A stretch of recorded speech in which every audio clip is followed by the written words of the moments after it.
अभी हम मौजूद हैं राजधानी जयपुर के लूनियामास में। आज हम आपको ऐसे पिता और ऐसी बहन से बात कराएंगे, वो पिता जिसके दो बेटे हैं, शाहिद और वसीम। उस पिता ने अपने दोनों बेटों की शादी 2013 के अंदर एक पूर्व तहसीलदार रईस अहमद की दोनों बेटियों से कर दी, लेकिन रईस अहमद ने अपनी बड़ी बेटी का विदा के साथ विदा कर दी और छोटी बेटी को रोक लिया। 10 साल होने के बाद बार बार कई बार लड़के वालों ने रईस अहमद जो कि पूर्व तहसीलदार हैं उनसे कहा कि आप अपनी बेटी को भेज दो। बात बात पे वक्त वक्त पे वो बोलते रहे कि भेज दो, लेकिन पूर्व तहसीलदार रईस अहमद ने अपनी बेटी को नहीं भेजा और उसके बाद 10 साल बीत गए। अभी 1 साल पहले उस छोटी वाली बहू की नौकरी लग जाती है सरकारी, और सरकारी नौकरी लगने के बाद वो बेटी जिसकी 10 साल पहले वसीम के साथ निकाह हो जाता है, वो ये कहती है कि ये वसीम जिससे मेरे साथ निकाह हुआ ये मेरे लायक नहीं है और मैं इसके साथ नहीं रह सकती और मुझे डाइवोर्स चाहिए। ऐसे में उस परिवार की, उस पिता की, उस हस्बैंड की जो कि 10 साल से ये उम्मीद में है कि मेरी बीवी अब आएगी और अभी तक नहीं आई, इसी स्थिति के अंदर उसके ससुराल वालों ने उस पर केस कर दिया।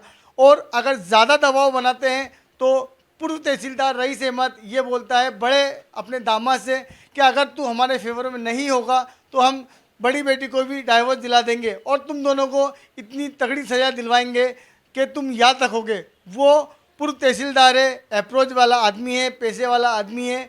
ये दोनों भाई गरीब हैं, दाढ़ी मजदूरी करते हैं, किसी शॉप पे काम करते हैं, अपन गुजर बसर करते हैं, लेकिन अब 10 साल होने के बाद भी जब वो रईस अहमद पूर्व तहसीलदार अपनी छोटी बेटी को नहीं भेज रहा तो इन्होंने कई बार आजिज़ी करी, रिक्वेस्ट करी, लेकिन इनको धक्के मार के घर से बाहर निकाल दिया गया।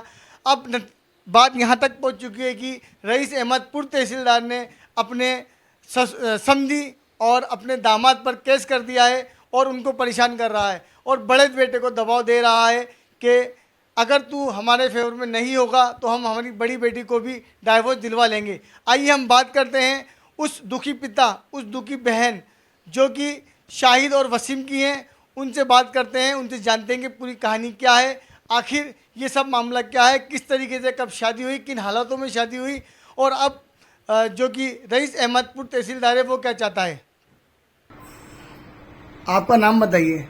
जी, मेरा नाम अब्दुल मजीद है। हम आपसे जानना चाहते हैं आखिर क्या वजह है कि आपके संबंधी पिछले 10 साल पहले निकाह हुआ था आपके बेटे से, उनकी बेटी का, लेकिन अब 10 साल बाद वो अपनी बेटी को क्यों नहीं भेजना चाहते, आखिर क्या वजह है। वजह यह है कि जिस वक्त शादी हुई थी उस वक्त उसका जॉब नहीं था, सरकारी नौकरी नहीं लगी थी। सरकारी नौकरी नहीं लगी थी। अब सरकारी नौकरी लगने पर जो वो मना करती है, क्योंकि मेरा बच्चा वो है जो प्राइवेट दुकान पे काम करता है और दुकान पे काम करता है, तो वो कहती मैं चद्दर के मकान में नहीं रहूँगी, मेरी है जो मेरी पोस्ट के बराबर तेरी पोस्ट होगी जब मैं आऊँगी, नहीं तो मैं नहीं आऊँगी। यही समझ में। सबसे पहले आप अपना नाम बताइए। सीमा बेगम। ये कि आपके भाइयों को किसने परेशान कर रखा है और क्यों कर रखा है, और आपके भाई कहाँ रहते हैं। मेरे भाइयों को रईस अहमद ने परेशान कर रखा है, उनके ससुर ने। वो करीम नगर रहते हैं, बोली के रहने वाले हैं और बहुत ज़्यादा उन्होंने परेशान कर रखा है। ऐसे बोलते हैं छोटी बहन को तलाक दिला दे, नहीं तो तेरी बीबी की भी हम तलाक ले लेंगे। उसे डराते हैं और धमकाते हैं, बहुत ही ज़्यादा डराते हैं, धमकाते हैं। कहते हैं तुझे जेल की चक्की पिसवा देंगे और क्या कहते हैं कि तुझे बयान देने मत जा, पुलिस वालों के कार्रवाई करी तो हमने, पता नहीं क्या क्या बोलते हैं वो। और उसको उनसे मिलने चल जाते हैं। हमारे गरीब आदमियों के ऊपर उन्होंने केस कर दिया। फिर क्या दिक्कत है उनको, केस कोर्ट से लड़ो। हमारे पापा बीमार रहते हैं, हम चारों बहनें ससुराल रहते हैं और बहुत तंग कर रखा, बहुत परेशान कर रखा। उनकी बड़ी बेटी 12 साल से रह रही है हमारे घर पे, उसे जब से कुछ परेशानी नहीं आई, जब करते वो केस करते। तो अब क्या दिक्कत है उनको केस करने की, और उसके ऊपर केस भी कर दिया और फिर भी ऐसे डराते हैं, धमकाते हैं, गर्भहिंसा का केस कर दिया। चलो माने उनकी बात, छोटे भाई से बड़े भाई से कहते हैं छोटी भाई की तलाक दिला, तो उसे डराते हैं, धमकाते हैं और कहते हैं, बार बार टोचन करते हैं उसको। बहुत डिप्रेशन में डाल रखा है उसको। उसके साले निसार ने, निहाल ने, रईस अहमद ने बहुत परेशान कर रखा है। वो करीम नगर रहते हैं, बोली में, बोली के रहने वाले हैं। और मेरे बाप बूढ़े बाप हैं, बीमार रहते हैं बिल्कुल बहुत। अभी आपने बताया कि आपके भाइयों की शादी दोनों बहनों से हुई है, तो वो शादी कब हुई और आपके भाई यहाँ जयपुर में कहाँ रहते हैं? उन दोनों बहनों की शादी मेरे भाइयों से हुई, बोली में हुई। और वो रहते हैं मेरे भाई लूनियावास में, करीमनगर में रहते हैं। उनके सास ससुर, उनके साले वगैरह पूरे रिश्तेदार परिवार बहुत ज़्यादा वो डराते हैं, धमकाते हैं उनको, और जेल की चक्की की धमकी देते हैं बार बार। वो आखिर क्या वजह है उनको धमकाने की, या वो अपने बड़े भाई को क्यों प्रेशर डालते हैं कि छोटे भाई की तलाक हो जाए? क्या उनके बच्चे हैं या नहीं है? बड़े भाई के तो 2 बच्चे हैं और छोटे भाई के उन्होंने भेजी नहीं। हम शुरू से कहते हैं भाई भेजो भेजो, लाना चाहते हैं हम, और वो भेजते नहीं है। बहुत परेशान कर रखा उन लोगों ने।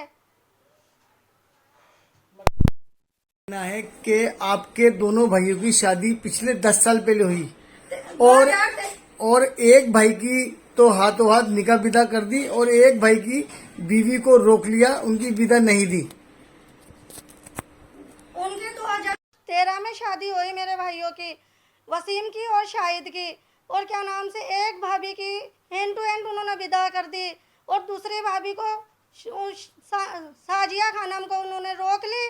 और हम लाना चाहते हैं, शुरू से कहते हैं भेजो भेजो, तो हमें बहाना लगाते हैं। वो पढ़ा रहे हैं, लिखा रहे हैं, तुम्हारा सुधर जाएगा भविष्य, ये ऐसे हो जाएगा, तुम अच्छे हो जाएंगे।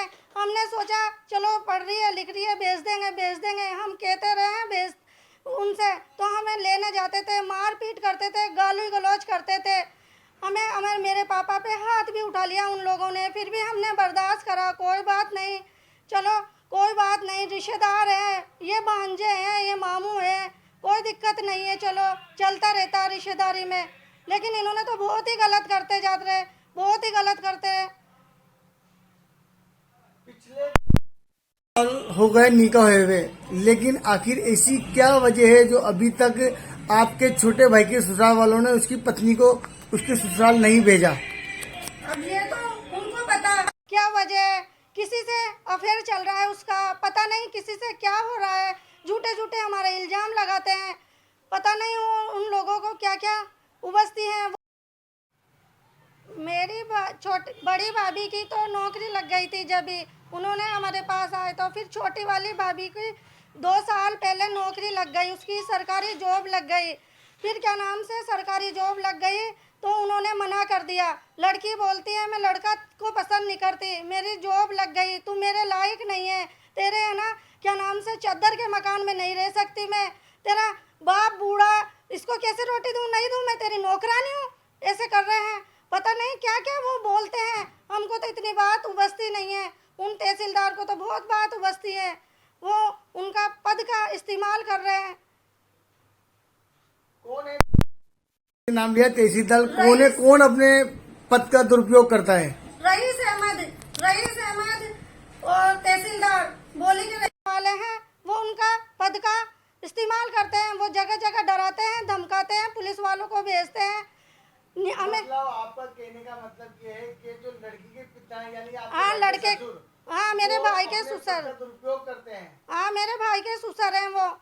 वो क्या नाम से उनको तहसीलदार होके वो डरा रहे हैं, धमका रहे हैं। शासन और मुख्यमंत्री से किस तरह की मदद की उम्मीद रखती हैं या किस तरह की मदद चाहती हैं? मुख्यमंत्री से हम निवेदन करते हैं, हमें कुछ न्याय दिलाओ। हम गरीब आदमी हैं, क्या नाम से हमें कुछ न्याय दिलाए। ये है सरकारी जॉब वाले तहसीलदार रईस अहमद, बहुत परेशान कर रखे हैं। और छोटी बेटी को जॉब लगने पर ना भेजे हैं, इन्होंने तो बहुत तंग कर लिया। और सारे बहन भाइयों को सबको तंग कर रखा। मेरे पापा बूढ़े आदमी, उनको बिल्कुल तंग कर रखा। उनकी चलने की हालत नहीं है, वो बिल्कुल उनकी तबीयत खराब है, वो बीमार है। उनके ऊपर केस कर दिया उन लोगों ने। फिर भी उनके साले आके उनके दुकान पे मिलते हैं और उनके घर ले जाते हैं उनको कहते हैं तेरी भी तलाक ले लेंगे, तू उनसे मत मिल। उनको भी उनका पक्ष का कर लेता है। और क्या नाम से पता नहीं वो क्या क्या कहते हैं वो लोग।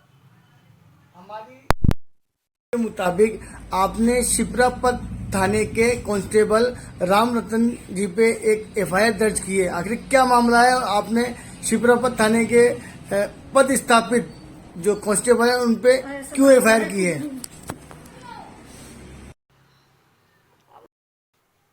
सिपरापत थाने से उन्होंने पुलिस वालों को भेज दिया हमारे, लेकिन वो नागौरी खो थाने से आता हमारे डराने धमकाने के लिए सिपरापत थाने से पुलिस वालों को भेज दिया। और क्या नाम से उसकी कार्रवाई करनी चाहिए, हमें मदद मिलनी चाहिए। और बस्ती का रहने वाला, उनका मिलने वाला, उनका पद का इस्तेमाल करा उन लोगों ने, बहुत ज़्यादा इस्तेमाल कर रहे हैं। वो पता नहीं वो उनके बड़े बाप की क्या जरूरत है, बड़े बाप भी पहुंच गए। मैंने तो मेरे भाइयों की शादी करी तो मैं साथ नहीं दूंगी, कौन देगा? फिर क्यों करी थी आपने शादी? आपको पहले भी दिख रहा था कि गरीब मामू है तुम्हारे।